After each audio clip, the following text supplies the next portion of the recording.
les conséquences de ces jouets, de ces chaînes d'approvisionnement et tout ça, moi, je les vois et elles me rendent tellement triste qu'en fait, pour moi, ce n'est pas un acte d'amour. Et la société actuelle fait en sorte que tous les actes d'amour soient des actes destructeurs, en fait, pour d'autres civilisations. Vous le dites comme ça, j'ai voulu regarder en face notre civilisation. Notre culture, c'est essentiellement une culture publicitaire, marchande. Nos chansons sont des chansons qui viennent de l'univers marchand, par exemple. Tu vas naître blanc. Blanc, c'est pratique, ça veut dire que tu seras moins fouillé et moins arrêté. En gros, si la vie est un Monopoly, tu commences déjà avec une rue, plein de maisons, et c'est toi qui écris les règles. Mais on s'autorise à penser dans les milieux autorisés. Alors ça, c'est encore un autre truc. Les milieux autorisés, vous y êtes pas, vous, hein.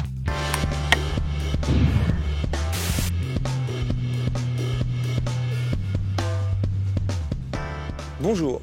Aujourd'hui, je vous propose un entretien que j'ai en tête de réaliser depuis un moment. À quelques mois de l'échéance politique la plus importante de la Ve République française, les présidentielles, dont la campagne médiatique est radicalement axée à l'extrême droite, il semble plus que jamais pertinent de questionner la matrice même de notre logiciel politique.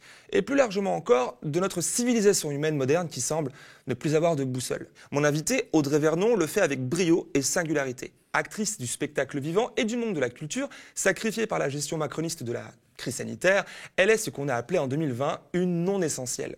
Dans son spectacle Billion Dollar Baby, actuellement sur scène, existant aussi en format livre, aux éditions libres, elle s'adresse à son enfant à naître, comme pour l'exorciser de tous les pièges que le monde capitaliste lui tendra bientôt. Avant de la recevoir sur ce plateau, voici quelques extraits de son seul en scène.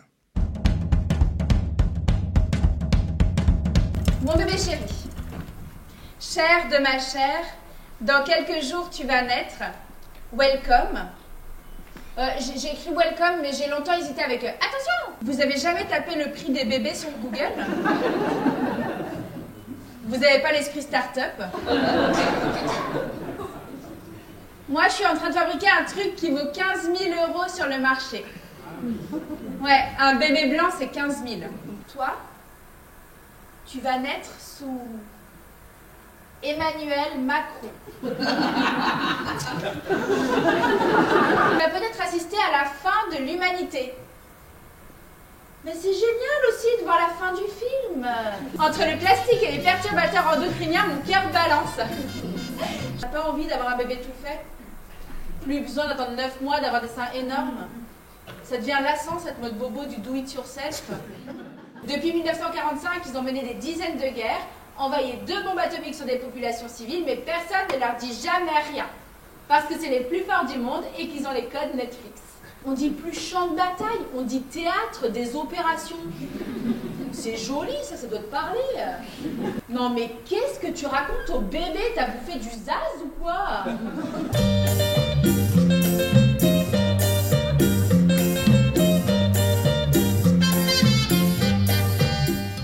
Il faut faire plein d'enfants, il faut arrêter de faire des iPhones, arrêter de faire des avions, arrêter de faire des voitures, arrêter de faire des centres commerciaux, des zones industrielles, des autoroutes, des ronds-points et des bâtiments. Mais par contre, il ne faut pas arrêter de faire des enfants.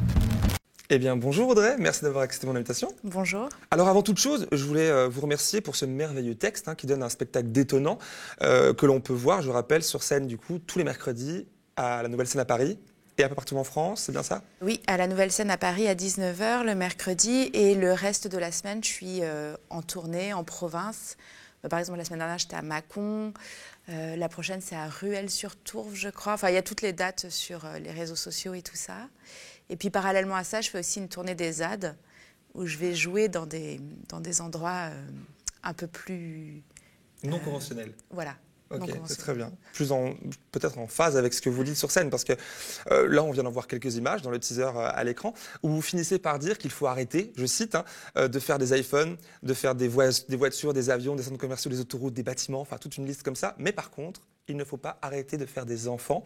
C'est un peu étonnant comme position en fait aujourd'hui où l'éco-anxiété, la morosité ambiante pousse beaucoup de femmes, beaucoup d'hommes, beaucoup de couples à refuser finalement de se reproduire et faire des enfants, mais pas vous. Oui, je suis assez étonnée d'ailleurs. Le spectacle, je l'ai écrit il y a 2 ans et demi. L'extrait que vous avez montré, ça date avant la pandémie. C'était la dernière représentation, je crois que c'était le 8 mars, et puis ça s'est arrêté le 14 mars. Donc c'était un peu avant tout ça.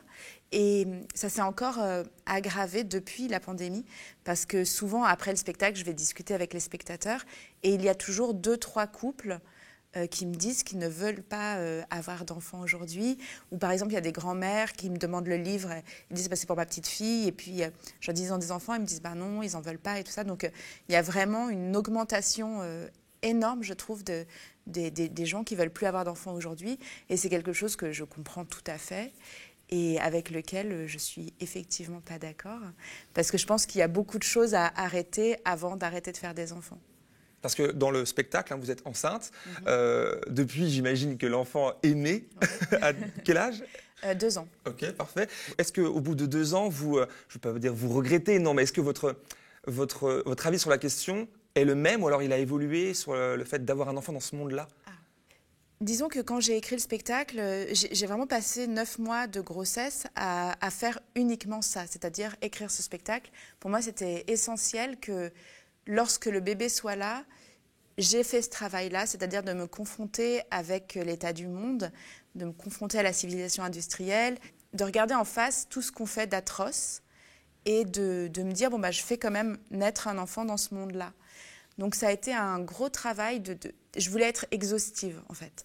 Me dire, voilà, on est une civilisation qui tue nos bébés, qui tue les bébés des autres, qui les empoisonne, qui leur donne une nourriture spirituelle débile avec les smartphones et tout ça, qui les enferme, qui les bombarde, enfin tout ça, je voulais le regarder en face et faire une espèce d'état des lieux, de me dire, voilà, la civilisation actuelle, c'est ça, c'est atroce, mais ce n'est que ça aussi. C'est-à-dire que, par exemple, quand on regarde l'état de la destruction, on voit que la majorité de la destruction, elle a 70 ans. Donc il y a 70 ans, il n'y avait pas autant de voitures, il n'y avait pas le plastique, il n'y avait pas plein de choses. Tout ça. Voilà. Donc tout ça, ça n'a que 70 ans. L'espèce humaine a 200 000 ans. Et toutes ces choses qui sont en train de détruire la vie sur Terre, elles sont vraiment très récentes. Donc ça m'a rassurée aussi de me dire, ben, ces choses-là, elles n'ont que 70 ans, donc on peut les arrêter. D'accord, d'accord. Donc au-delà d'être une mère, vous êtes une artiste, vous êtes une femme, Comment vous aimez être présentée, en quelques mots, aux gens qui ne vous connaissent pas encore? Ben, j'aime bien comédienne, je trouve que c'est un joli mot. Comédienne, auteur, autrice. Auteureux. On a Voilà. plein de façons de le dire, ouais. J'ai un peu été obligée d'écrire mes propres spectacles par des concours de circonstances. Quand j'étais jeune, j'ai travaillé à Canal+. Et c'était vraiment, moi, c'était pas du tout ce que je voulais faire, travailler à la télé. Mais j'ai travaillé là-bas et puis j'ai commencé à rencontrer des journalistes. Parce qu'à l'époque, Canal+, c'était très mélangé. Il y avait les auteurs de Guignol, il y avait aussi tous les journalistes. Et donc, tous les jours, je mangeais avec eux. Et ça m'a vraiment confrontée à la réalité du monde. Et je faisais une petite émission qui était en direct juste après les infos. Tous les jours, hein, sur le quotidien, pendant plusieurs années. Oui, ouais. Pendant 10 ans. Et donc, parfois, j'étais obligée de jouer juste après, par exemple, les attentats en Tchétchénie, quand la Russie était rentrée dans le théâtre. Et donc, tout à coup, ça a changé complètement ma vision de l'art, du théâtre et tout ça. Et j'ai été obligée d'être beaucoup plus en réaction au monde que ce que je voulais. J'ai de nouveaux petits compagnons, des oiseaux. Bon, bien sûr, ils sont morts. Mais comme vous voyez, avec la bande-son, c'est tout à fait gentil. Et puis, c'est vrai que j'adore parler aux caméras et aux objets inanimés, mais un oiseau, tout de suite, ça a égayé. Je voulais revenir sur une chose qui est le début de votre histoire. Vous êtes né à Marseille, à la toute fin des années 70. Vous qui portez beaucoup d'importance, et on va y revenir dans l'émission, au territoire, aux peuples qui y vivent, à leur histoire. Qu'est-ce que Marseille, une ville quand même à un caractère bien trempé, raconte de vous? C'est déjà la nature, parce que quand j'étais enfant, je passais beaucoup de temps dans l'eau. J'aimais beaucoup nager, plonger. Donc vraiment, j'ai grandi à vraiment passer mes journées dans la mer. Donc j'ai très vite pris conscience du problème des déchets. Parce qu'on pense pas à ça tout de suite à Marseille nature, c'est marrant parce que quand on tape sur Google Marseille ville, on a phocéenne, d'accord? Puis après, dangereuse, pauvre, moche, morte, c'est terrible. On ne pense pas à nature tout de suite. Et pour vous, direct, Marseille, ça a été la nature? Oui, à l'époque. Et encore, il y avait déjà eu une grande perte parce que mon père, par exemple, a grandi dans le port de Marseille et quand il était enfant, il jouait dans le port de Marseille. C'est-à-dire qu'il avait la capacité de se mouvoir librement. Il n'y avait pas autant de voitures. Donc lui, il a pu grandir dans Marseille en étant en totale liberté. Déjà, moi, à mon époque, cette liberté, elle a été bien amputée puisque je ne pouvais plus me promener, vivre dans Marseille comme une ville naturelle. Et mes enfants, aujourd'hui, eux, ils sont carrément dans l'impossibilité de se déplacer librement dans cette ville. La voiture est présente à Marseille, plus que peut-être ailleurs en France. Ouais. La voiture, et puis ce que je remarque aujourd'hui, ce qui me fait beaucoup de peine, c'est que c'est devenu une sorte de centre commercial à ciel ouvert. C'est-à-dire qu'il n'y a pas d'autre chose à faire le samedi que de descendre en ville, par exemple, comme on dit à Marseille. Et ça, c'est vrai que c'est quelque chose, quand je me souviens, ado, le samedi, le truc à faire, c'était descendre en ville pour aller faire des courses. Et je me souviens que ça me foutait un cafard, mais énorme, d'aller faire les courses. En fait, je détestais ça, faire les magasins, essayer des vêtements, et j'étais là, mais c'est horrible, quoi. C'est ça, notre civilisation. Et bon, je ne l'exprimais pas comme je l'exprime aujourd'hui, mais ça déjà, en fait. Ça me foutait le cafard, ouais, vraiment.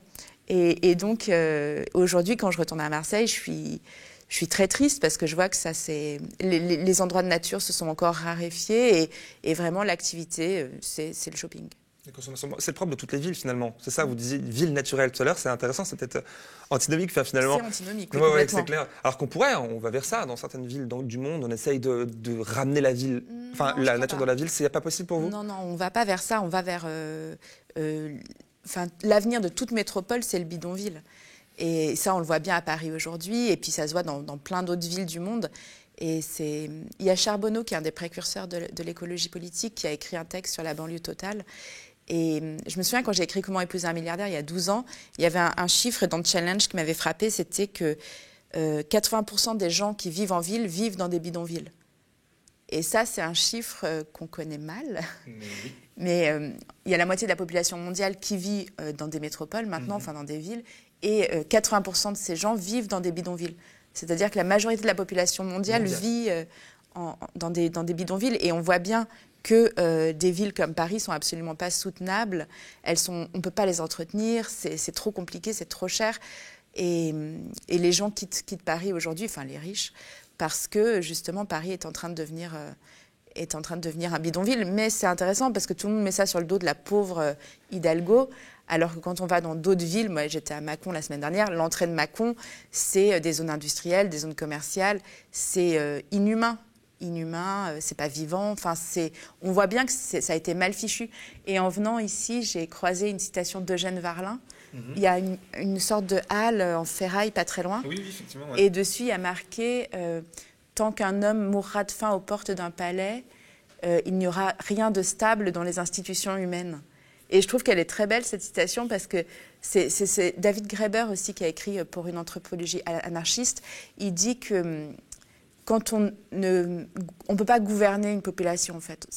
La réalité, c'est que ça ne marche que par consensus. Tout le reste, c'est pas vrai, ça marche pas. Et puis on voit bien là avec les gilets jaunes et tout ça. Avec le raid GIGN envoyé en Guadeloupe il y a quelques jours, effectivement, là c'est la violence et pas une gouvernance démocratique. On va en parler d'ailleurs de tout ça. Mais avant de poursuivre, j'ai envie de continuer de parler de vous et d'où vous venez. On parlait de bébés et de parents en début d'émission.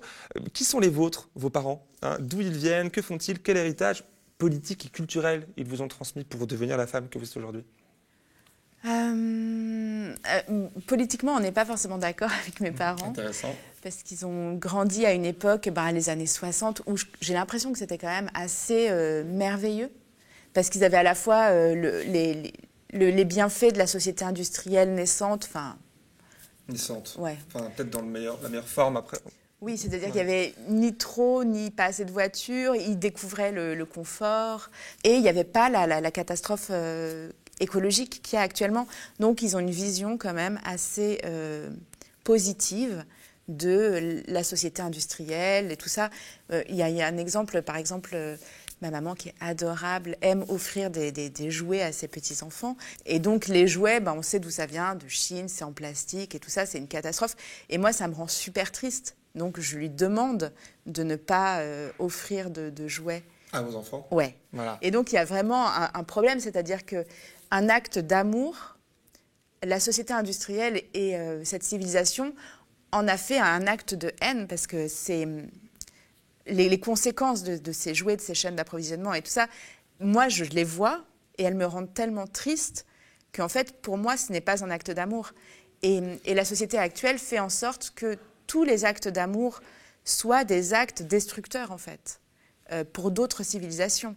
Et donc, il y a vraiment une antinomie entre, justement, ces gestes que je ne vois pas de la même façon. Donc, est-ce que ça crée du conflit ou alors il y a quelque chose que vous arrivez à changer dans votre public, mais aussi, du coup, le plus proche, c'est vos parents, vos proches, quelque chose qui bouge ou alors non? Oui, il y a quelque chose qui bouge. J'ai interdit justement les jouets neufs, j'ai interdit les vêtements neufs. Mais c'est tout un travail de consensus, justement, de discussion, c'est-à-dire à la fois ne pas priver du plaisir d'offrir, de faire plaisir et tout ça, et en même temps concilier avec le fait que moi, ça me rend trop triste. Il est fort le mot que vous étiez, j'ai interdit. Donc finalement, on pourra peut-être en parler après dans le cours de la discussion, mais la contrainte, donc là c'est vous, la législateur dans votre famille, c'est vous qui pourrez interdire, mais à une échelle beaucoup plus importante. Est-ce que c'est quelque chose que vous pensez est une des solutions? Par exemple, dans la loi française, on pourrait interdire de consommer l'électricité en trop grande quantité. Est-ce que ce serait une solution? Ah bah oui, mais moi je ne comprends pas, par exemple, que les frigos ouverts dans les supermarchés, ce soit pas interdit. Parce que vous voyez, c'est tellement absurde, les frigos sont ouverts, donc ils déversent du froid dans les supermarchés, et à côté de ça, qui sont chauffés. Enfin, je dis, Macron veut fabriquer des petits réacteurs nucléaires, mais qu'on commence par arrêter de gaspiller ça, quoi, de gaspiller l'énergie. Et puis, quand on connaît les conséquences de l'électricité, que ce soit au niveau de l'extraction du cuivre en Zambie, les centrales à charbon, le nucléaire et tout ça, on se dit, mais en fait, il faudrait commencer par rationner, par interdire, par économiser. Enfin, je ne comprends pas du tout. Enfin, si, je comprends, mais je sais que c'est des intérêts. C'est pas compatible avec la liberté que promet le libéralisme. Je pense plus que la liberté, puisqu'il y a beaucoup de libertés qui sont interdites, c'est le profit, quoi. Ouais. Le profit des actionnaires de toutes ces entreprises qui ont intérêt à ce qu'on dépense énormément d'énergie pour se chauffer, pour se refroidir, pour se divertir, enfin... Beaucoup de choses. Et vous abordez tous ces thèmes-là dans Billion Dollar Baby, qui, je le rappelle, est votre spectacle actuel sur scène, mais pas le premier. Hein. Vous avez commencé en 2005 avec le spectacle le plus drôle du monde. C'est son titre, une critique des one-man shows à l'époque. Puis, parallèlement aux chroniques sur Canal+ Décalé et aussi sur France Inter, moi, je vous ai découvert avec Comment épouser un milliardaire, écrit en 2009. Puis, peu de temps après, dans ce spectacle-là, vous dézinguez l'économie mondiale, pour rappel. Et avec Marx et Jenny, que j'ai eu la chance de voir à la fête de l'UMA, qui a été écrit lui en 2012, où vous plongez dans la vie de l'auteur du célèbre Capital. Ma question est toute simple, en fait, et un poil provocante. Bah oui, forcément. Est-ce que vous vous considérez comédienne ou militante politique? Est-ce qu'il faut choisir? Je dirais plutôt comédienne, puisque c'est comme ça que je vis, que je travaille et que je milite, même si j'aime pas tellement ce mot. Je ne sais pas pourquoi, d'ailleurs. Je sais pas pourquoi. Bah, en fait, je regrette d'être obligée d'aller sur des lieux de lutte et tout ça, parce que je trouve que ça devrait être derrière nous, tout ça. Enfin, ça devrait être résolu. Exactement. Ouais. Parce que j'ai écrit Comment épouser un milliardaire en 2009. Il y avait 793 milliardaires quand j'ai écrit. Mark Zuckerberg n'était même pas dans la liste. Et il y a eu une inflation, une hausse des inégalités que j'aurais même pas pu imaginer. Et maintenant, ils sont 2000 et quelques milliardaires. Ils ont une puissance, Jean Ziegler disait, plus grand que les papes, plus grand que les empereurs. Enfin, c'est vrai que Jeff Bezos, il a une puissance qui est incommensurable. Et je trouve ça très, très déprimant, parce que je parlais de ce mec-là déjà il y a 12 ans. Et rien n'a été fait pour l'empêcher d'accroître sa puissance. Au contraire, il est célébré. Un milliardaire, c'est quelqu'un qui a 999 millions plus 1. Il y en a seulement 1810 dans le monde. C'est rien. Ce seraient des animaux, ce serait une espèce protégée.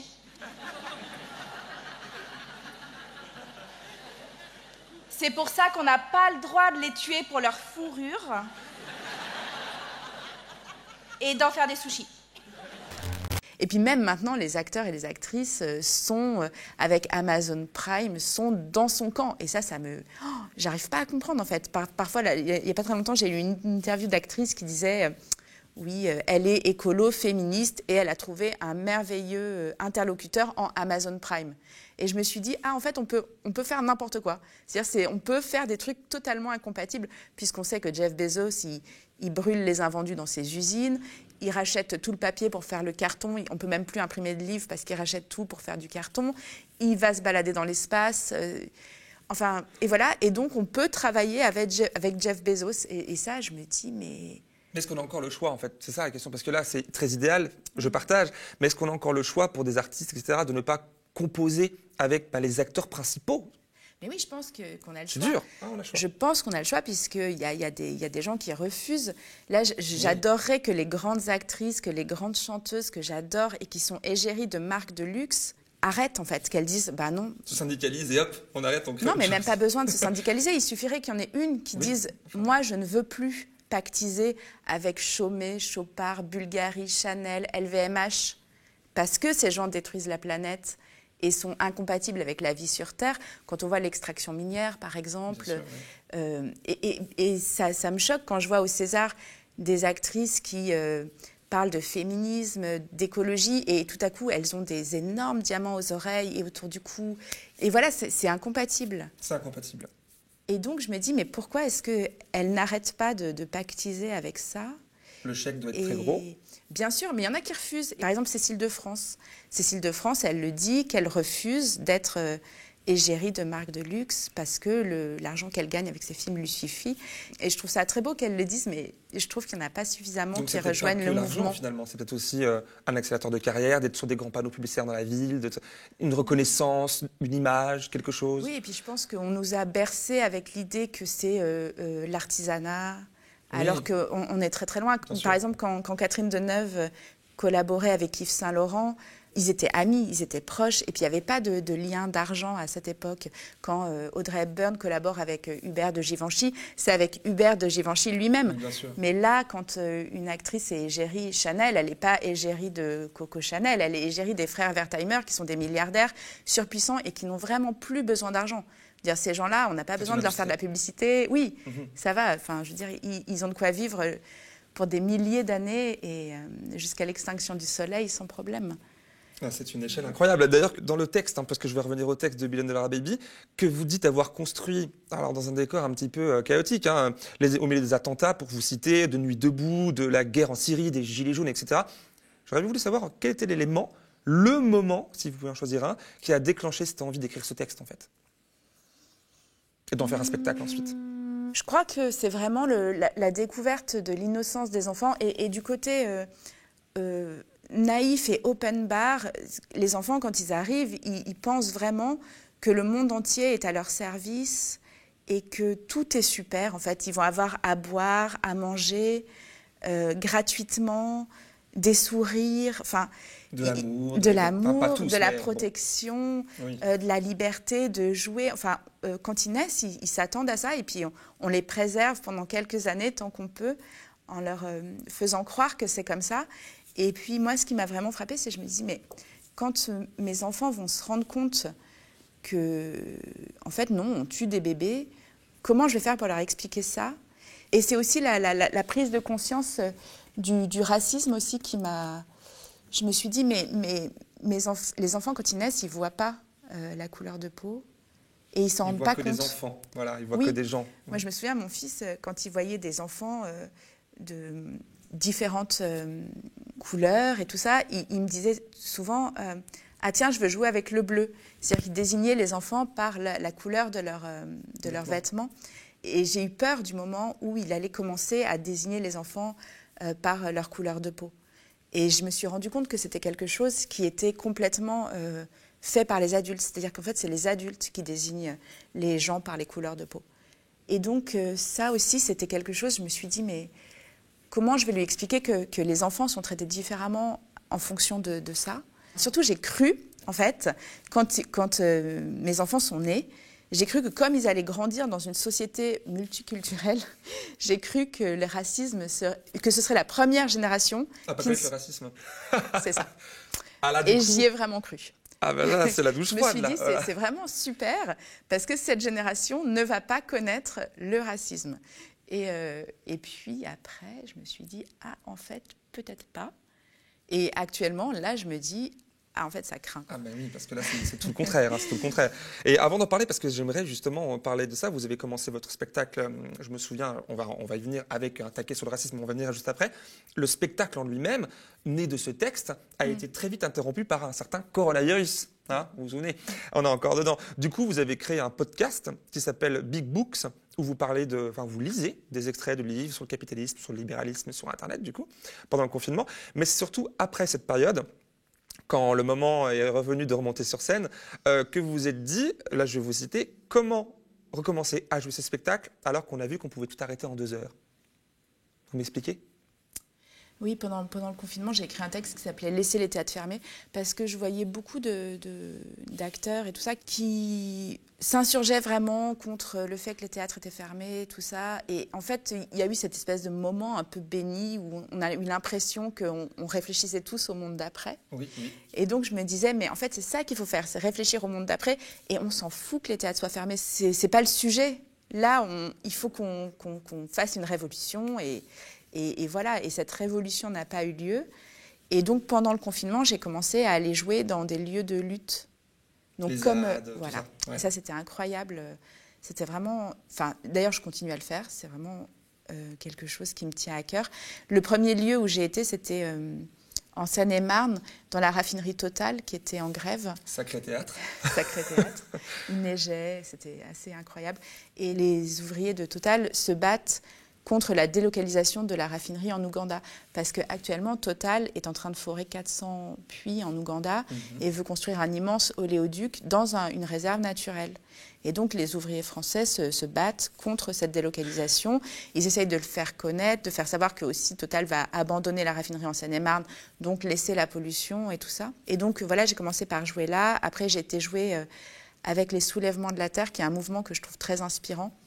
Donc j'ai été jouer au VET à Besançon, en Loire-Atlantique, contre une sablerie Lafarge. Alors ça c'est rigolo parce que Lafarge c'était un des personnages de Comment épouser un milliardaire, du spectacle d'avant, et je les retrouve là avec $1 Billion Baby sur l'écologie. C'est la même chose, Warren Buffett était un des héros de Comment épouser un milliardaire, et je suis allée jouer, pour les 2 ans de Lubrizol, où j'ai vu que, là, à Lubrizol, je suis vraiment tombée des nues parce que j'ai vu que l'État n'avait pas décrété l'état de catastrophe industrielle. Les populations n'ont pas été accompagnées, indemnisées, aidées à nettoyer. C'est-à-dire que l'État a dit il ne s'est rien passé à Lubrizol. On n'en parle d'ailleurs plus. Hein. Ça a été un énorme truc. Et en fait, oui. Ça laisse présager quand même pas mal de choses un peu négatives. Si ça arrive encore, si un truc pète près de chez nous, on voit que c'est ce qui s'est passé à Beyrouth d'ailleurs avec l'explosion dans le port. Et il y a Paul Poulain d'ailleurs, un auteur qui a écrit Tout peut exploser, qui raconte qu'il y a 20 catastrophes industrielles par jour en France, mais qu'on ne le sait pas. C'est-à-dire que les pollutions dans l'environnement sont... Il y a plusieurs milliers d'accidents, ne serait-ce que nucléaires par an en France, de différentes tailles, peut-être à ça dont il fait référence. Oui, et puis des pollutions chimiques, des explosions, des feux, des déversements dans les rivières. Et je ne sais plus pourquoi je disais ça. Parce que vous me disiez en fait que vous avez joué à droite et à gauche dans tous ces lieux-là et qui finalement, on partait du principe que les théâtres, pour vous, c'était pas grave que c'était fermé parce que le théâtre, finalement, ce que vous me dites, il est présent partout. Il est dans la rue, il est dans les zones de lutte. Vous n'étiez pas la fervente défenseuse de la réouverture des théâtres après le Covid. Non, mais maintenant je suis très contente que les théâtres soient ouverts et qu'on ait la possibilité de faire autre chose que de regarder Netflix et Amazon et retrouver le contact vivant avec les gens. Bien sûr, c'est et le public et après pouvoir discuter.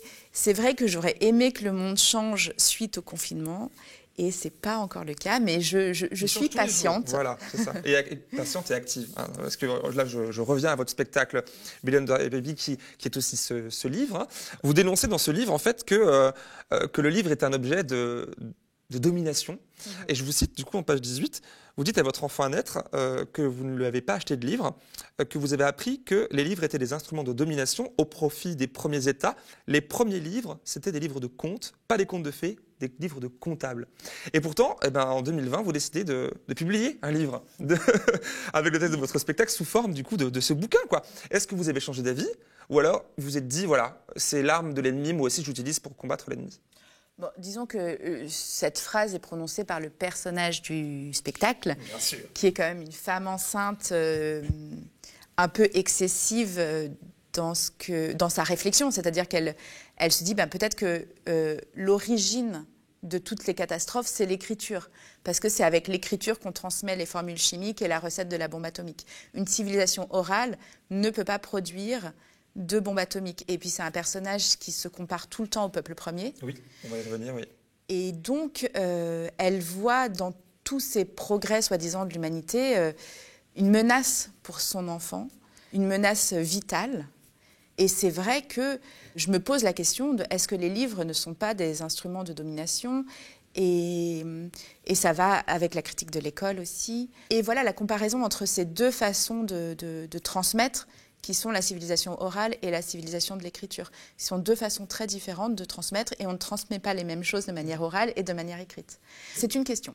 Oui, c'est une question que vous vous posez à travers ce spectacle que je me aussi. pose et que j'adorerais qu'on se pose dans les médias, et qu'il y ait des grands débats pour ou contre l'écriture, pour ou contre les livres. Voilà. Avec plein de questions encore comme ça, parce qu'il n'y a pas vraiment de solution, ni de. Enfin, j'imagine qu'il n'y a pas. On ferait ce débat sur CNews, Ouais. que du coup, il faudrait choisir son camp. On est pour ou on est contre, et je ne pense pas que ce soit votre objectif, en fait, finalement. Vous voulez questionner le fond. Oui, je voudrais qu'on se dise, est-ce qu'on soutient les populations qui ne sont pas entrées dans l'écriture, par exemple ? Oui, parce que Est-ce qu'on les soutient ? Est-ce qu'on les protège ? Est-ce qu'on les méprise parce qu'elles ne sont pas civilisées ? Oui, quand je vois que Bill Gates veut Schooling the World, ça s'appelle son programme, éduquer tous les enfants du monde. Leur faire accéder à Internet partout dans le monde avec les satellites. C'est-à-dire leur apprendre à coder pour les sortir de la pauvreté. Mais pour Bill Gates, sortir des gens de la pauvreté, c'est les faire vivre en périphérie des villes, dans des bidonvilles, et les emmener à l'école pour qu'ils apprennent à cracher du code. Donc c'est vraiment très différent de permettre à ces populations de rester dans leur lieu de vie et de continuer à transmettre leur histoire de manière orale comme ils l'ont toujours fait. Moi, ça me fascine, ces peuples qui sont capables de faire leur nourriture, de construire leur habitat, de fabriquer leurs vêtements, de transmettre une spiritualité à leurs enfants, de leur transmettre une vision du monde. Tout ça sans aucun de nos trucs. De nos codes, de nos vies. Et puis de l'électricité. Nous, pour transmettre quelque chose à nos enfants, on a besoin d'électricité. On a besoin de livres. Moi, de façon orale, je ne peux pas transmettre grand-chose. C'est-à-dire que j'ai perdu tout mon savoir oral et, comme on dit, vernaculaire. Je ne peux pas transmettre à mes enfants comment vivre, comment survivre dans le monde. Et ça, c'était une grande question du spectacle aussi. C'est vrai, ça revient très souvent. Et finalement, ça remet en question la civilisation. Ça va complètement, c'est un mot si lourd, et d'ailleurs vous le dites comme ça. J'ai voulu regarder en face notre civilisation. Ouais. C'était un peu ça. Alors du coup, ça veut dire quoi ? Parce qu'à l'heure où on se parle là, il y en a un autre, d'autres personnes qui sont, elles, obsédées aussi à sauvegarder une certaine civilisation française. Vous voyez à qui je fais référence ? On pourrait confondre du coup. Quelle est pour vous cette question ? Alors, regarder en face notre civilisation, pour moi, c'était... c'est quoi notre culture, en gros ? C'est quoi notre culture ? Et notre culture, c'est la culture marchande. Nous, êtres humains vivant en France, par exemple. Notre culture, c'est essentiellement une culture publicitaire, marchande. Nos chansons sont des chansons qui viennent de l'univers marchand, par exemple. Enfin, je veux dire, la pop culture, okay. Les chansons... Il y a derrière quelque chose de marchand. Il y a quelque chose de marchand. Et après, ça peut être des belles chansons et tout ça, mais c'est quand même passé par le prisme de la marchandise, de la vente. Donc, je me suis rendu compte que tout ce qu'on transmet, nous, ici en France, à nos enfants, c'est issu de la marchandise. Et la civilisation française, eux, ils en parlent, mais j'ai l'impression qu'ils ne voyagent pas ou qu'ils ne se rendent pas compte que la civilisation française actuelle, c'est Netflix et Amazon. Parce que quand je me promène dans les trains, par exemple, je regarde, et il y a entre 0 et 1 livre par wagon. Le reste, c'est des ordinateurs. Netflix, c'est la civilisation mondialisée, marchande. Mais c'est ça. Voilà. Et je suis étonnée qu'ils ne parlent pas de ça, enfin, qu'ils voient dans le grand remplacement unique. Du monde arabe, etc., mais pas du monde états-unien. Parce qu'il ne serait pas... Mais il est peut-être plus proche de nous au niveau culture. Il est proche de nous parce qu'on a été élevés dans ce monde-là.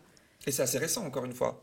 Parce qu'au-delà, avant les 2 grandes guerres, les États-Unis, quand on revient à cette histoire-là, leur culture s'est imposée, surtout à la sortie de la Seconde Guerre. Donc c'est assez récent aussi. Avant, on n'était pas américanisé. Oui, c'est assez récent et ça s'accentue encore, cette culture en fait globalisée, mondialisée. Moi, je la trouve extrêmement pauvre, spirituellement, même au niveau de l'intelligence. Je veux dire, ça vole pas très haut. Et donc, c'est cette culture-là qui se diffuse. Enfin, je vois par exemple les publicités pour la Poste, la moitié des mots sont en anglais. Et ça ne choque personne. Et par exemple, Comment épouser un milliardaire a été traduit en coréen et joué en Corée. Et ça m'a rendu quelque part super triste de me dire, ça veut dire que la Corée, au niveau de la civilisation, de la culture, c'est à peu près la même chose que ce que je dis dans Comment épouser un milliardaire. Ils comprennent, ils ont les mêmes milliardaires, les mêmes centres-villes, les mêmes routes. Sud, pour le coup. Ouais, la Corée du Sud. Oui. Et puis quand je voyage en France, je vais beaucoup en tournée, et donc je vois plein de villes, et je trouve qu'en 10 ans... Tout se ressemble. Tout se ressemble, ouais. Il y a 10 ans, je dormais encore dans des hôtels en centre-ville, des hôtels pas mondialisés de chaînes et tout ça. Et aujourd'hui, même si je demande à ne pas être dans des hôtels Accor parce que je connais les conditions des... Puis le groupe, quoi. Hein. Oui. Voilà, donc je demande ça, mais parfois, je n'ai pas le choix parce que les théâtres me disent, mais en fait, il n'y a plus d'autres hôtels que cet hôtel en zone commerciale ou industrielle qui ressemble un peu à une prison. L'architecture est horrible. Ou à un collège français. Ou à un collège, ou à une université qui veulent construire à Saclay. D'ailleurs, j'ai été jouer à Saclay dans la ZAD. Donc, si vous habitez dans le coin, allez les soutenir. Et voilà, cette architecture, elle est moche et voilà, je ne sais plus d'où on est parti. Bon, en tout cas, c'est parfait. Parce que il y a un super bouquin de Jérôme Fourcade aussi, justement, qui raconte ça, qui raconte, grâce à la géographie de la France, des statistiques, comment est en train de devenir la France réellement, physiquement, et au niveau des territoires. Et c'est un livre très intéressant parce que tout ce que moi, je constate empiriquement, en me disant « Oh là là, mon Dieu, mais toutes les villes où je vais, c'est moche, c'est que des zones industrielles, des autoroutes, des ronds-points, des 4 voies. » Les mêmes enseignes partout. Ouais, c'est super moche. Et ben lui, il met noir sur blanc, il dit « Ah oui, c'est moche, mais c'est voulu. » Donc voilà. Et d'ailleurs, j'ai été jouer en Loire-Atlantique et donc j'ai dormi à Notre-Dame-des-Landes. Et c'était formidable de voir une zone qui n'est pas une zone industrielle, une zone commerciale, une 4 voies, grâce à des êtres humains qui se sont battus et qui ont protégé cet endroit. Et c'est très encourageant d'aller dans des endroits comme ça parce qu'on se dit, ils ont réussi à protéger. Et bien, en même temps, c'est très décourageant aussi parce que toutes ces zones-là sont en sursis permanent. Ah, mais bien sûr. On voit des paysages qui ne ressemblent à rien, qui se ressemblent tous et qui n'ont pas de fin. Rendez-nous la lumière, rendez-nous la beauté, le monde était si beau et nous l'avons gâché. Tout ça m'amène à revenir sur votre spectacle où finalement le fil rouge de Billion Dollar Baby, c'est la critique acerbe de la civilisation thermo-industrielle, voilà, c'est bien qu'on cru comprendre, qui nous condamne au gouffre, hein, comme vous l'expliquez, de l'État aussi, comme instrument de domination sociale, et donc la police, les discriminations sociales, systémiques, etc. D'ailleurs, vous commencez votre show avec un taquet direct sur le racisme. J'ai noté ça, enfin j'ai surligné ça dans votre livre. Vous allez me faire passer pour une islamo-gauchiste. Chacun pourra voir ce qu'il voudra voir. Mais en tout cas, dans votre livre, vous dites à votre enfant à naître, qui est du coup maintenant né, tu vas naître blanc. Blanc, c'est pratique. Ça veut dire que tu seras moins fouillé et moins arrêté. En gros, si la vie est un Monopoly, tu commences déjà avec une rue, plein de maisons, et c'est toi qui écris les règles. C'est pas un discours woke, ça? Mais disons que j'ai regardé les statistiques. Donc, les Blancs, c'est 16% de la population mondiale et ils ont proposé leur mode de vie. J'aime beaucoup, ils ont proposé leur mode de vie. Leur mode de vie à d'autres civilisations. Et c'est devenu le modèle, en fait. Le modèle... La norme. La norme, oui, c'est ça. Et d'ailleurs, quand on voit les grands rassemblements mondiaux, tous les gens sont habillés avec costume, cravate et tout ça. Il n'y a pas vraiment de... Oui, il n'y a pas vraiment de place pour d'autres façons de voir le monde et de le penser. Et d'ailleurs, ce qui est rigolo, c'est que quand je lis un texte d'un auteur américain, il n'y a pas de problème, ça passe. Je peux lire un texte d'un auteur russe aussi. Mais par contre, quand je lis Ta-Nehisi Coates, l'auteur d'Une colère noire, Lettre à mon fils, qui est un sublime texte de littérature que j'ai adoré, et qui en plus a la même forme que mon spectacle, c'est une lettre à un enfant. Là, par contre, c'est comme si je n'avais pas le droit de lire Ta-Nehisi Coates sans être justement dans la culture woke et tout ça. C'est-à-dire qu'il y a des auteurs qui me sont interdits parce que je ferais le jeu de je ne sais pas quoi. Mais d'ailleurs, j'arrive pas bien à comprendre tout ça. Parce que là, vous avez, sous humour, là, on va me traiter d'islamo-gauchiste. D'ailleurs, ici, je pense qu'on a un peu tous traité de la même. Alors que, pareil, wokisme, c'est des mots, grand remplacement, tout ça, c'est des mots valises qui veulent pas dire grand-chose et en même temps qui dessinent des choses. Parce que là, on va rebondir dessus avec la prochaine question. Il y a le ministre de l'Éducation nationale, Jean-Michel Blanquer, qui lutte corps et âme contre à la fois l'écriture inclusive et aussi juge le wokisme comme une forme d'obscurantisme. Il y a le Figaro Magazine qui titrait récemment en une que, je les cite, antiracisme, idéologie LGBT, décolonialisme, comment l'école endoctrine nos enfants. Et pour finir, on a Valérie Pécresse, candidate aux élections présidentielles pour les LR, qui dit, elle, vouloir faire de l'école la grande cause de son quinquennat hypothétique pour, je la cite, enseigner la fierté de l'histoire française, l'amour de la France, par la repentance et avec discipline. J'imagine que ce tableau-là vous fait réagir un peu. Dites-moi, ce que ça vous inspire. Ça m'inspire pas grand-chose. Si elle y arrive, super, tant mieux. C'est pas que elle, c'est vraiment tout ce monde-là, finalement, se rejoint sur une chose, c'est lutter contre ce qu'ils désignent pas compatible avec leur monde. Parce que le wokisme, on rappelle ce que c'est quand même être éveillé sur les inégalités sociales et d'où on vient, la couleur de peau qu'on a, etc., qu'on n'a pas les mêmes chances de réussir, entre gros guillemets, dans le monde. C'est quand même pas quelque chose de mauvais. Quand on voit l'état dans lequel elle est, elle fait partie de ces institutions qui sont trop compliquées, qui ne fonctionnent pas. Enfin, je veux dire, moi, je connais des profs et des instituts, ils sont très malheureux dans l'institution scolaire. Et donc, comment enseigner à des enfants dans une institution qui rend si malheureux? Et puis, quand on voit aussi les conditions sociales dans lesquelles vivent les enfants, toute la classe sociale qui est dans la pauvreté, je me demande comment est-ce qu'on peut imaginer pouvoir leur enseigner alors qu'ils sont victimes de violences terribles partout. Mais par exemple, ne serait-ce que les transports de pauvres, c'est pas du tout la même chose que les transports des riches. Et quand on subit cette violence au quotidien... Votre référence, c'est quoi, au bus Macron? Parce que lui-même l'avait dit que c'était plutôt pour les pauvres, ils pourront voyager comme ça. Non, je parle du RER, par exemple. Le RER, moi, je le prends tout le temps et ça marche pas en général. Donc, la plupart du temps, ça ne marche pas. Et donc, j'imagine que les gens qui sont obligés de prendre le RER tous les jours pour travailler, qui arrivent en retard, enfin, qui sont victimes de toute cette violence, j'arrive pas à voir, en fait, comment on peut s'en sortir en France en étant pauvre. Les enfants qui vivent dans la pauvreté aussi sont victimes d'une telle violence qu'après, je vois pas bien comment est-ce qu'elle veut enseigner quoi que ce soit sans réparer justement ces inégalités, sans réparer cette violence sociale, économique et tout ça.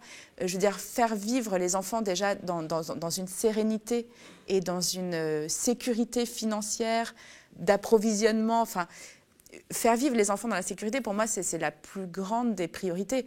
Et après, évidemment, l'école, l'enseignement, mais qu'est-ce qu'on enseigne? Qu'est-ce qu'on veut transmettre à nos enfants? Je ne vois même pas comment ils ont le temps d'y réfléchir, vu qu'ils sont tout le temps à la télé, à droite, à gauche. Je ne vois pas comment ils peuvent réfléchir à toutes ces questions. On verra ça dans 2022, si ça se produit. En tout cas, pour en revenir à votre spectacle, où vous critiquez essentiellement, enfin beaucoup, l'État, dedans, ces critiques de l'État revient souvent celle de la frontière, des frontières.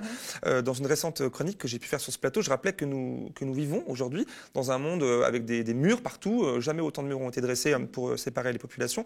Jamais autant de militarisation aussi de la police, etc. Alors que la question des exilés occupe aussi tous les débats politiques partout et surtout les plus puants. Comment vous abordez et pourquoi vous abordez la question des frontières?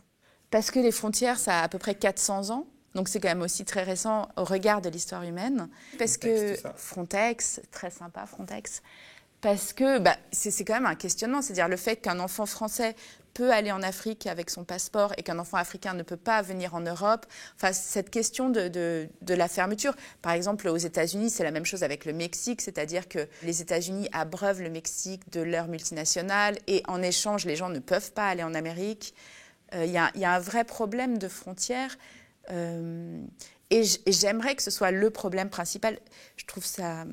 Enfin, l'extrême droite utilise ce thème-là, mais je trouve que la gauche devrait parler que de ça. Parce que comment est-ce qu'on accueille les gens qui viennent qui sont des réfugiés. Je suis étonnée qu'il n'y ait pas de discours inverse qui dit, bon, alors, essayons d'accueillir toute la misère du monde. Comment est-ce qu'on fait? Est-ce qu'on peut y arriver? Enfin, j'adorerais qu'il y ait cette réflexion parce que... Elle existe cette réflexion, la gauche s'en saisit. Enfin, après, ça dépend ce que vous appelez la gauche. Hein, si vous parlez d'Hidalgo ou de... en tête de toutes les émissions. Alors non. Parce dans l'autre sens. Dans l'autre sens, c'est pas... La télé n'est pas de gauche. Ah, mais comment est-ce qu'on pourrait faire pour accueillir toute la misère du monde? Par exemple, il y a la moitié des agriculteurs français qui va partir à la retraite d'ici 10 ans. Est-ce qu'on ne pourrait pas imaginer que des populations qui arrivent puissent participer justement avec tout leur savoir, toute leur culture, à un renouveau de l'agriculture en France? Bon, c'est des questions un peu débiles que je me pose. Ouais. Et puis surtout, toutes ces populations qui arrivent sont quand même des populations en stress post-traumatique. Je veux dire, les mineurs isolés qui arrivent sont dans des situations psychologiques qui sont... Enfin, moi, j'arrive même pas à imaginer. Souvent, oui. Et c'est pas fini en arrivant à Paris, par exemple, hein. Mais non, c'est atroce. Ouais. C'est atroce et il y en a énormément.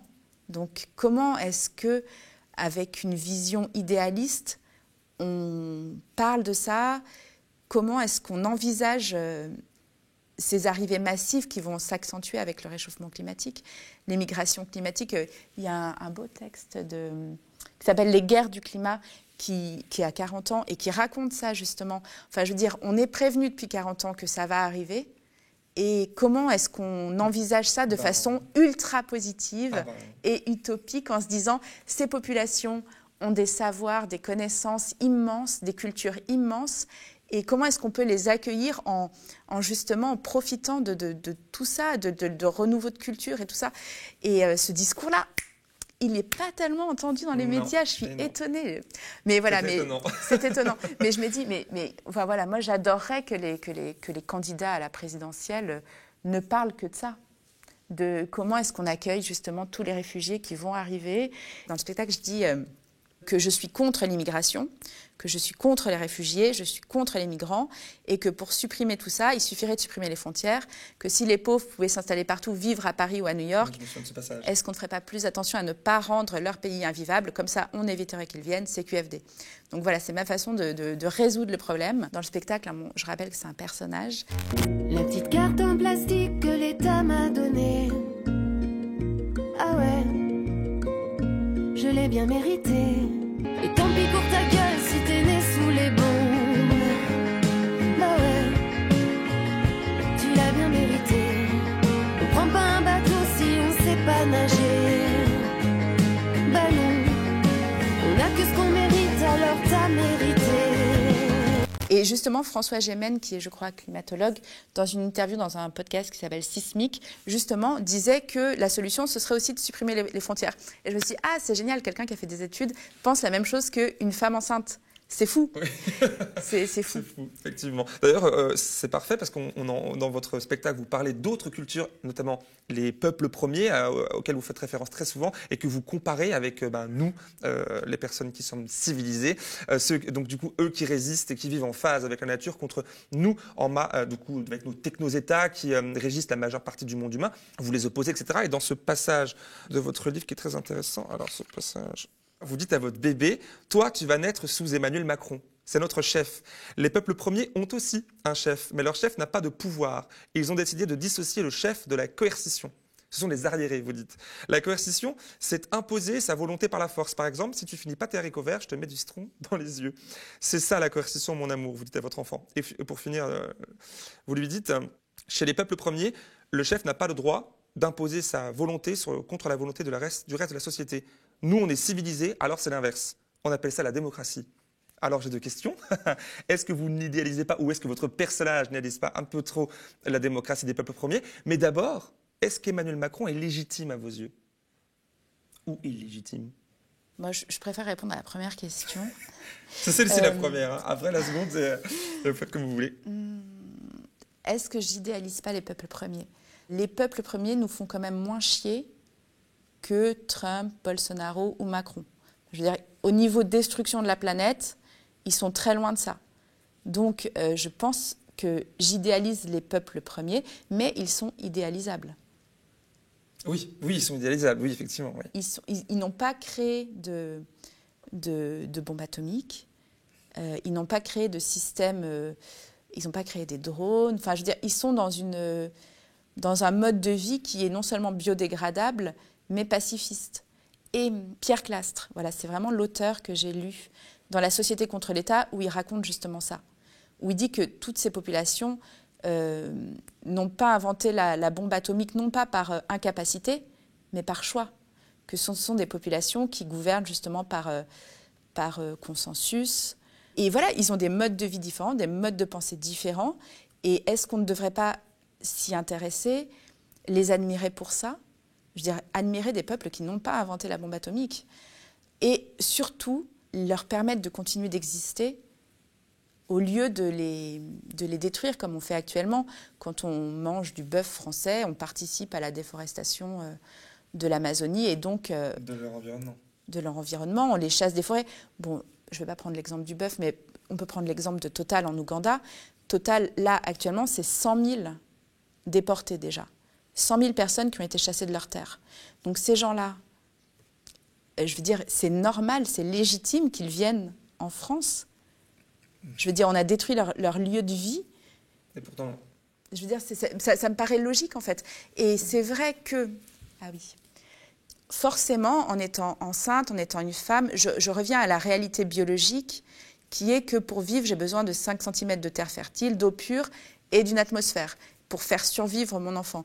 Et quand je suis dans cette situation de fragilité où je me rappelle ça, je suis forcément en empathie totale avec les gens qui sont dépossédés de du moyen de faire survivre leur enfant. Et cette douleur, je la trouve insupportable. Et le fait que nos modes de vie provoquent la destruction de populations à l'étranger, j'y pense tout le temps. Ça vous est insupportable, effectivement. Et d'ailleurs, c'est pas que vous, il y a d'autres personnages féminins dans votre spectacle, Madame Napoléon, Madame Christophe Colomb, qui elles aussi portent ce message-là et font la morale un peu à leur mari, en leur disant à chaque fois, un peu avec un ton moqueur, mais je te rassure, je ne vais pas te castrer, très régulièrement, à chaque fois, et qui font donc face à eux, à leur mari, des personnages masculins que vous décrivez comme déraisonnables, comme guerriers. Quelle est rapidement votre vision globale du féminisme, en fait, dans votre spectacle-là? Ah là là là là là là, c'est pas des questions faciles, hein. Ah bah non. C'est pas des questions faciles. Le féminisme, disons que je me suis remise dans la réalité vraiment biologique, et donc que la réalité biologique, c'est que je suis totalement impuissante face à l'armée, à la police, aux États, et face à la civilisation industrielle. Par exemple, je suis totalement impuissante à protéger mes enfants des voitures. En France, il y a 35 millions de voitures. Les voitures sont partout dans les rues, elles ont 80% de l'espace public. Donc mon enfant est totalement privé de liberté, ne peut pas marcher seul dans la rue, et ça, je ne peux rien y faire.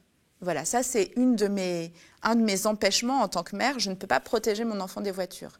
J'aurais beau faire, il sera tout le temps menacé par les voitures. Ça, c'est ma menace en tant que femme occidentale, vivant en ville, même si je vis assez loin de Paris.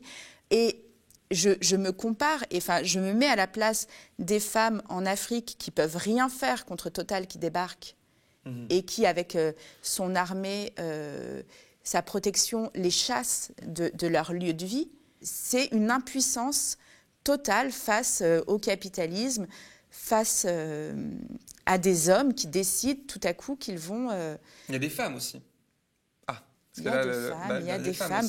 Mais oui, parce qu'on a été endoctrinés, on a été entraînés à penser que le progrès, l'électricité, la 5G, les smartphones, c'est super. On est quand même coaché par l'école pendant 20 ans pour apprendre à trouver que l'État, les institutions et tout ça, c'est formidable. Et puis, il n'y a pas que l'école, il y a aussi les médias. Oui, ça, c'est la suite, c'est le service après-vente de l'école. Mais c'est même avant l'école, oui, curieusement. Oui, c'est vrai que parce qu'on se rend compte que, moi, je vois les enfants de 3 ans, ils savent reconnaître Carrefour. Enfin, ils savent reconnaître. Pas les feuilles, j'avais vu ce truc aussi là. Ils savent vraiment reconnaître. Ils ont déjà les musiques de publicité dans la tête, alors que pourtant, on a l'impression de ne pas les exposer. Mais quand on prend le train, il y a des écrans publicitaires partout, ils voient les choses et ils voient beaucoup plus ça que, effectivement, les arbres, les espèces vivantes. Et c'est ça leur culture. Et leur culture, elle est triste quand même. C'est pas faux. D'ailleurs, du coup, en plus de ces personnages féminins qui portent un peu cette raison-là face aux personnages masculins, il y en a un qui revient tout du long, vous donnez la réplique à votre personnage, c'est votre mari, cynique à souhait, qui vous explique à quel point le capitalisme c'est formidable, qu'il n'y a pas d'alternative, et surtout vous corrige sur les mots et l'expression que tu utilises dans le spectacle, comme quand vous parlez de démocratie, et vous dites... je croyais que c'était le pouvoir du peuple par le peuple pour le peuple. Et là, vous demandez à votre mari qui vous répond, mais pas du tout, ma chérie. On a bidouillé le mot. Au XVIIIe siècle, on s'est rendu compte que la République élective, c'était mieux pour nous. Comme les pauvres sont plus nombreux dans une vraie démocratie, c'est eux qui auraient le pouvoir dans une vraie démocratie. Ça nous arrange pas. Donc voilà, on a préféré la démocratie représentative. Normalement, c'est incompatible, c'est un oxymore. On a bidouillé le mot. Est-ce que vous croyez encore à la démocratie ? Est-ce que c'est possible ? Ça c'est un passage que j'ai écrit suite à la lecture du texte de Francis Dupuy-Derry, Histoire de la démocratie en France et aux États-Unis. Donc ça m'a bien ouvert les yeux sur la démocratie et sur le fait qu'une démocratie représentative, ça n'existe pas. Mais du coup, ma question, c'est ça, en fait. Est-ce que c'est possible, parce que là, on discute de l'État, de l'impuissance qu'on a face à ce truc énorme, et des peuples premiers qui, eux aussi sont menacés sans être dans un État. Est-ce que la démocratie réelle peut s'appliquer, peut même exister dans un pays de 70 millions d'âmes, ou alors c'est conditionné à des peuples qui sont que seulement quelques centaines d'individus. Et là, c'est possible. Comment vous voyez ? Ça marche pas. De toute façon, des structures de 70 millions de personnes, ça ne fonctionne pas. On voit bien. Sinon, il n'y aurait pas l'armée partout dans les rues en France. Il n'y aurait pas Vigipirate. Il n'y aurait pas... on n'aurait pas besoin de tant de prisons, de tant de police, de tant d'armées. Donc ça ne marche pas, ça ne marchera jamais. Voilà. En fait, vous n'y croyez pas alors pour pouvoir... Ouais, voilà, ok, bon, passons. Disons que quand on lit un petit peu, on voit bien que ça ne marche pas, que ça n'a jamais marché, que ça ne marchera jamais. Et que c'est des modèles qui sont... Ou alors il faut des conditions. Si le pouvoir est... Peut-être, j'avance des choses, mais non. Non, ça ne marche pas. Disons que toutes ces démocraties occidentales ne vivent que sur le dos de peuples à l'étranger qui sont esclavagisés, qui vivent dans des conditions atroces. Je veux dire, notre bien-être, tout ça, ça vient quand même de l'esclavage partout dans le monde et de gens qui vivent à la merci de milliardaires, qu'on laisse faire, et puis... Même près de chez nous, on pourrait penser aux livreurs, etc. Même les travailleurs et travailleuses, dans une moindre mesure, sont exploités. On appelait ça les exploiteurs, les exploitants. Oui, puis on a des peuples premiers en France qui sont les paysans et qui se suicident, qui vivent dans des conditions atroces et qui sont pas du tout soutenus, alors que ce sont les derniers à avoir un petit peu de savoir et un petit peu de choses à transmettre, justement. Oui, c'est vrai. D'ailleurs, il y a des tas de passages dans le livre. Je pourrais citer plein de trucs. Et c'est pas...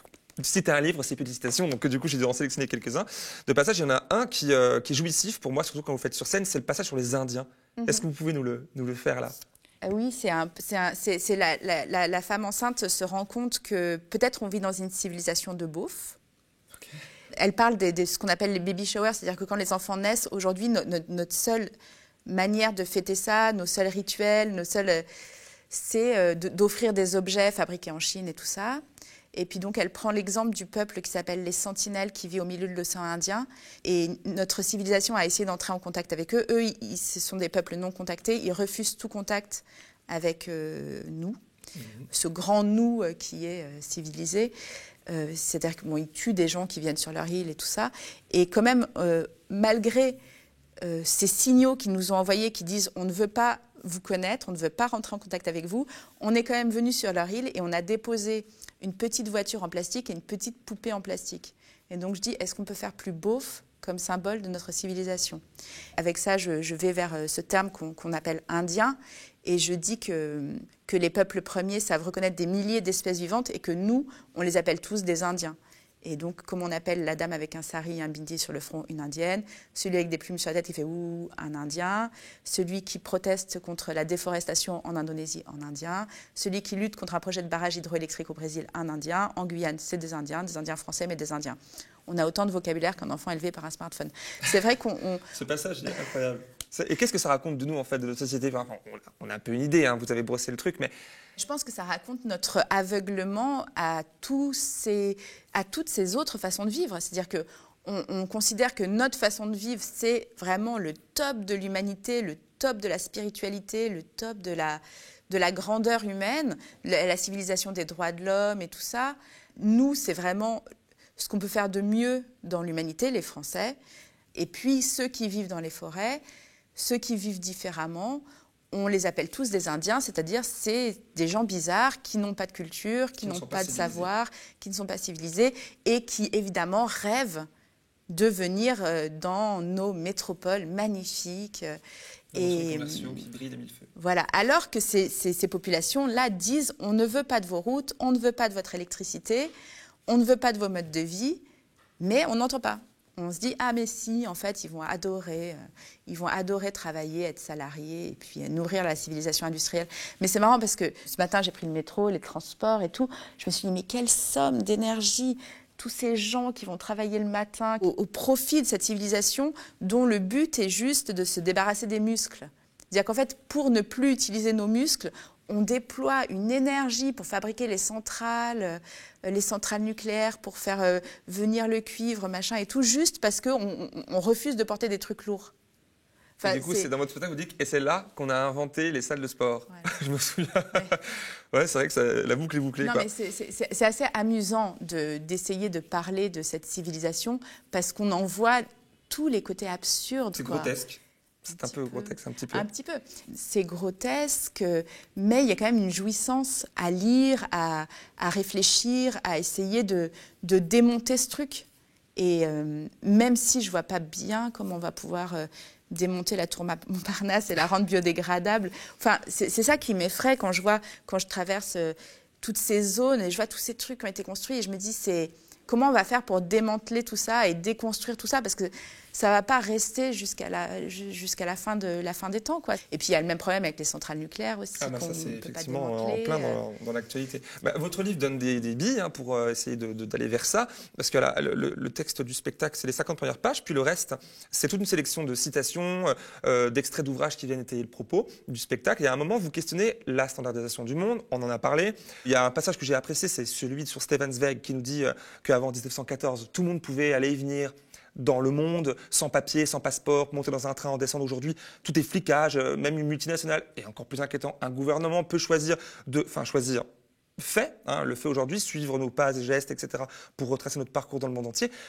Une question toute simple, est-ce que vous êtes technophobe? Est-ce que la technologie est le seul problème?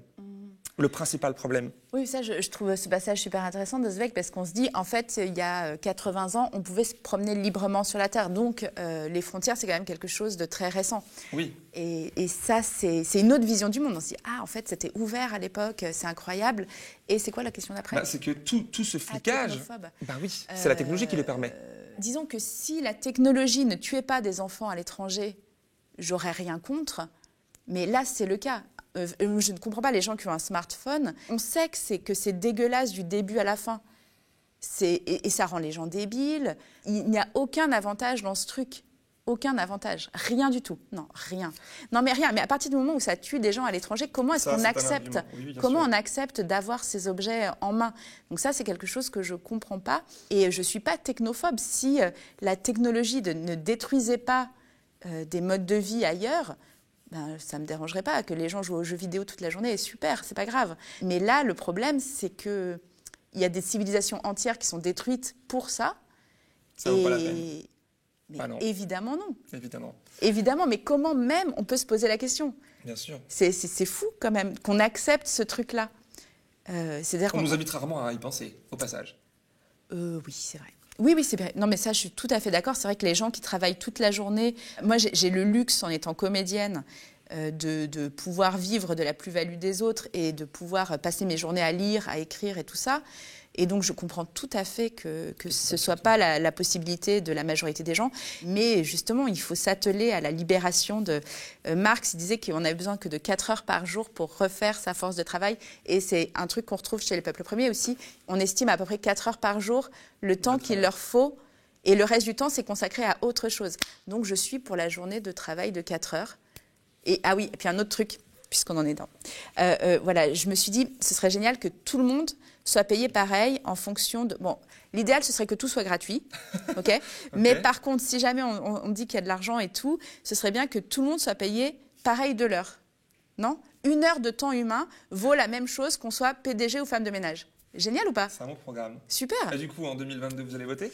Alors, si jamais tous les gens qui sont pour l'écologie, machin, et tout se fédèrent, se disent « Ah, ce serait peut-être une bonne idée qu'on se mette tous ensemble et qu'on ait un candidat face aux autres. » S'ils font ça, bah oui, mais s'ils sont pas assez intelligents et pas assez logiques pour le faire, alors bah non.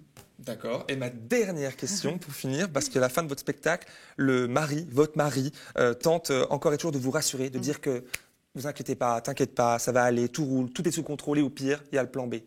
C'est quoi le plan B? Le plan B, c'est que... Il y en a un? Il n'y en a pas. Et le plan B, c'est qu'on a 9 ans pour changer les choses. Et enfin, on est confronté à une extinction de masse. On est confronté à la survie de l'espèce. C'est un super challenge. C'est génial. C'est enthousiasmant, quelque part. C'est très enthousiasmant. On a 9 ans pour changer complètement, radicalement de société, de mode de vie. Dans 9 ans, où c'est génial, où c'est Mad Max. Donc, le temps nous est compté. Merci beaucoup, Audrey Vernon, d'avoir accepté mon invitation aujourd'hui et d'avoir participé à ce moment. Et puis merci d'être venu voir le spectacle en vrai. Ouais, c'était très très bien, je vous invite à le faire d'ailleurs. Toi, tu vas naître sous Emmanuel Macron.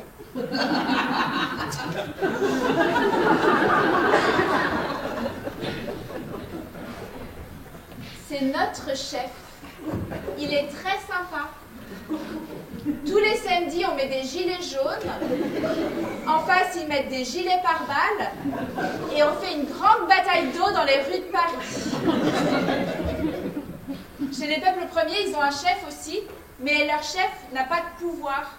Ils ont décidé de dissocier le chef et la coercition. C'est des arriérés. Coercition, c'est imposer sa volonté par la force. Par exemple, si je te dis... si tu finis pas tes haricots verts, je te mets du citron dans les yeux. C'est ça la coercition, mon amour. Et si tu me réponds, je te fous en garde à vue dans ta chambre. C'est la violence légitime. Chez les peuples premiers, le chef n'a pas le droit d'imposer sa volonté contre la volonté du reste de la société. Nous, comme on est civilisés, c'est l'inverse. C'est le chef qui impose sa volonté au reste de la société. On appelle ça la démocratie. Merci à vous, derrière votre écran, d'avoir suivi cette émission avec, j'espère, autant de plaisir que j'ai eu à la préparer et à l'animer. Merci aussi à l'équipe technique du Média. Si vous souhaitez à votre tour nous remercier, nous soutenir, c'est simple. Abonnez-vous, commentez et partagez cette vidéo. Et si vous le pouvez, devenez sociaux et ou faites un don défiscalisé sur lemediatv.fr/soutien pour permettre à la chaîne de continuer à produire des programmes qui donnent la parole à celles et ceux qu'on n'entend guère ou pas ailleurs. Merci et à bientôt.